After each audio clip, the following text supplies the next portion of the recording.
The bond between man and machine is often depicted as a mystical, intuitive partnership, particularly in driving, where the machine is viewed as an extension of the self rather than merely metal and wires.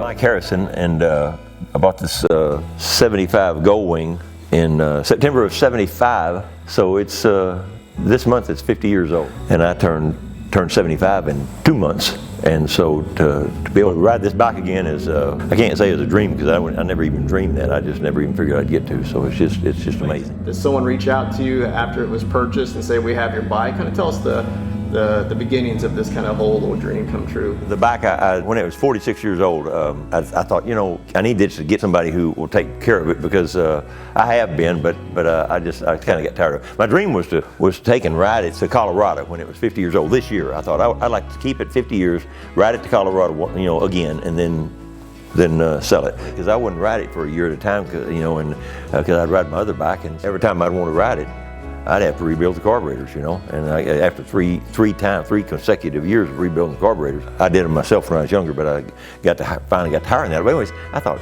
I'm tired of this. I spent more on rebuilding the carburetors than I did on the bike when I bought it.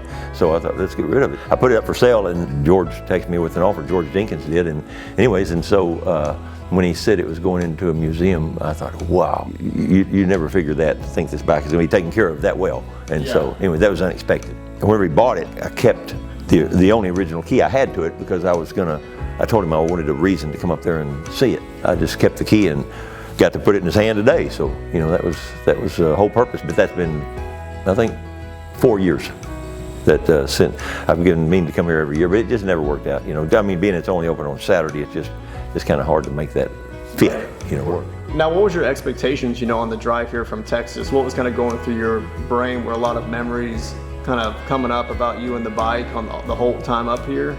Oh, no, honestly, because I mean, I think about this bike a lot. I was saying earlier, I bought it a month after Pam and I got married, and so it's been special all along. And so I think about this thing a lot. And my main thought on the way up here was that Joel said that I would get to ride it. And like I said, I'm just not much on riding a bike that I don't own, because, you know, oh gosh, the thought of dropping, you know, I thank God that I never dropped, because riding it this long and it being in this good a shape, never have got dropped, you know, seriously anyway. It was really precious, yeah. You know, since you're on the topic of riding, as soon as you got that momentum forward and started heading down that side road, what was kind of going through your head when you first got on this bike again? Oh, when I took off, I just thought, one thing I don't want to do, because I hadn't ridden this in a while, and the clutch on this thing was kind of tricky for me sometimes, and so I thought, don't kill this thing. Don't let it die, you know. Don't do that in the middle of all these guys. So anyway, when I finally got out and took off, but once you start going, golly, I mean, just the sound and the feel of it. I ride a Harley now, so the feel is totally different. But just the sound of this, which, gosh, it just brought back, man, when I first got it and I rode it through our little town of Ennis, you know, that I just remember riding it through town. It had a sound not like any other bike, you know, just quiet.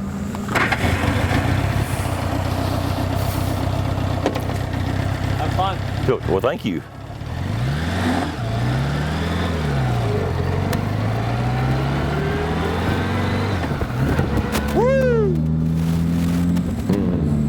The ride, the sound, you know, the throttle, you know, it was everything about the bike was just a memory. I mean, it all coming back at one time. It was great. It was great. Boy, it was great to relive this thing. Thank y'all very much. Lee, man, it runs beautiful. Got up to 70 with no problem at all. Yeah, you smoked my drone. I'm like, he is not going slow at all. Oh, I hope that's all right. Well, no, that's a good thing. That's a natural reaction when somebody says go ride a motorcycle down a runway. Yeah, let me take down this drone so that it doesn't mess with the audio. Oh man, I'm used to my Harley, it's a little lower. Gosh, Lord, thank you for letting me ride it, man. I appreciate it. Thank you very much. Golly. Thanks for buying it too. I just, man, to know that it's going someplace that it won't, that it'll be like this, you know, for a long while. Be well taken care of. I just hated to sell it to some kid, you know, that take it out and tear it up and then leave it in his backyard to rust out. Yeah. And that's what's beautiful. It's like from the streets of Venice and to a private runway in the mountains of in Pennsylvania.